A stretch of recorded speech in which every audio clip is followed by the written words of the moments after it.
राधे राधे। जय श्री कृष्णा दोस्तों। पुत्रदा एकादशी व्रत कथा। पुत्रदा एकादशी का महत्व। श्री युधिष्ठिर कहने लगे कि हे भगवान, मैंने श्रावण माह के कृष्ण पक्ष की कामिका एकादशी का सविस्तार वर्णन सुना। अब आप मुझे श्रावण शुक्ल एकादशी का क्या नाम है, व्रत करने की विधि तथा इसका महात्म्य कृपा करके कहिए। मधुसूदन कहने लगे कि इस एकादशी का नाम पुत्रदा एकादशी है। इस एकादशी को पवित्रा एकादशी भी कहा जाता है। पुत्रदा एकादशी व्रत करने वाले व्यक्ति को पूजा के बाद श्रावण पुत्रदा एकादशी व्रत की कथा जरूर सुननी चाहिए। ऐसा करने से व्रत पूर्ण होता है और मनोकामनाएं पूरी होती हैं। अब आप शांतिपूर्वक इसकी कथा सुनिए। इसके सुनने मात्र से ही वायपेय यज्ञ का फल मिलता है। पुत्रदा एकादशी व्रत कथा। द्वापर युग के आरंभ में महिष्मती नाम की एक नगरी थी, जिसमें महीजित नाम का राजा राज्य करता था, लेकिन पुत्रहीन होने के कारण राजा को राज्य सुखदायक नहीं लगता था। उसका मानना था कि जिसके संतान न हो, उसके लिए ये लोक और परलोक दोनों ही दुखदायक होते हैं। पुत्र सुख की प्राप्ति के लिए राजा ने अनेक उपाय किए, परंतु राजा को पुत्र की प्राप्ति नहीं हुई। वृद्धावस्था आती देखकर राजा ने प्रजा के प्रतिनिधियों को बुलाया और कहा, हे प्रजाजनों, मेरे खजाने में अन्याय से उपार्जन किया हुआ धन नहीं है, न मैंने कभी देवताओं तथा ब्राह्मणों का धन छीना है। किसी दूसरे की धरोहर भी मैंने नहीं ली। प्रजा को पुत्र के समान पालता रहा। मैं अपराधियों को पुत्र तथा बांधवों की तरह दंड देता रहा। कभी किसी से घृणा नहीं की, सबको समान माना है। सज्जनों की सदा पूजा करता हूँ। इस प्रकार धर्मयुक्त राज्य करते हुए भी मेरे पुत्र नहीं है, सो मैं अत्यंत दुख पा रहा हूँ। इसका क्या कारण है? राजा महीजित की इस बात को विचारने के लिए मंत्री तथा प्रजा के प्रतिनिधि वन को गए। वहां बड़े बड़े ऋषि मुनियों के दर्शन किए। राजा की उत्तम कामना की पूर्ति के लिए किसी श्रेष्ठ तपस्वी मुनि को देखते फिरते रहे।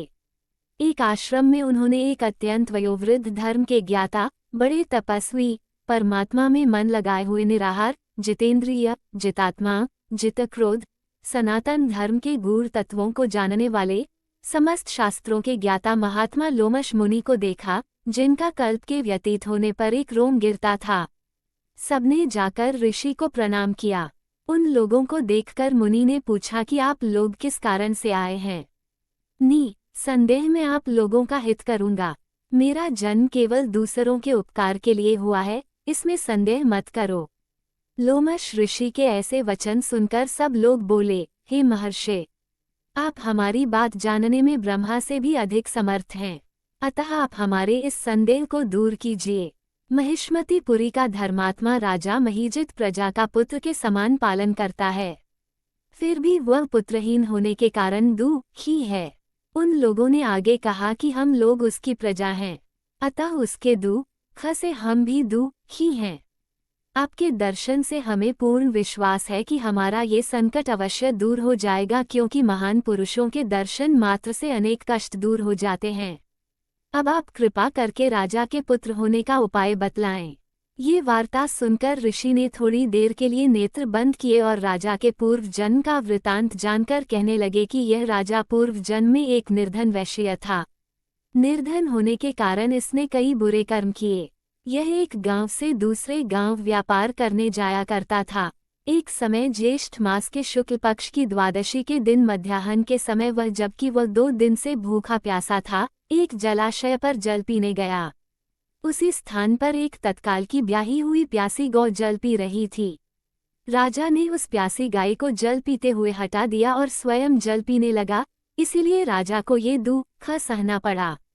एकादशी के दिन भूखा रहने से वह राजा हुआ और प्यासी गौ को जल पीते हुए हटाने के कारण पुत्र वियोग का दुख सहना पड़ रहा है। ऐसा सुनकर सब लोग कहने लगे कि हे ऋषि, शास्त्रों में पापों का प्रायश्चित भी लिखा है, अतः जिस प्रकार राजा का ये पाप नष्ट हो जाए, आप ऐसा उपाय बताइए। लोमश मुनि कहने लगे कि श्रावण शुक्ल पक्ष की एकादशी को, जिसे पुत्रदा एकादशी भी कहते हैं, तुम सब लोग व्रत करो और रात्रि को जागरण करो, तो इससे राजा का ये पूर्व जन्म का पाप अवश्य नष्ट हो जाएगा, साथ ही राजा को पुत्र की अवश्य प्राप्ति होगी। लोमश ऋषि के ऐसे वचन सुनकर मंत्रियों सहित सारी प्रजा नगर को वापस लौट आए और जब श्रावण शुक्ल एकादशी आई तो ऋषि की आज्ञानुसार सबने पुत्रदा एकादशी का व्रत और जागरण किया। इसके पश्चात द्वादशी के दिन इसके पुण्य का फल राजा को दिया गया। उस पुण्य के प्रभाव से रानी ने गर्भ धारण किया और प्रसवकाल समाप्त होने पर उसके एक बड़ा तेजस्वी पुत्र उत्पन्न हुआ। इसलिए हे राजन, इस श्रावण शुक्ल एकादशी का नाम पुत्रदा पड़ा। अतः संतान सुख की इच्छा हासिल करने वाले इस व्रत को अवश्य करें। इसके महात्म्य को सुनने से मनुष्य सब पापों से मुक्त हो जाता है और इस लोक में संतान सुख भोगकर परलोक में स्वर्ग को प्राप्त होता है।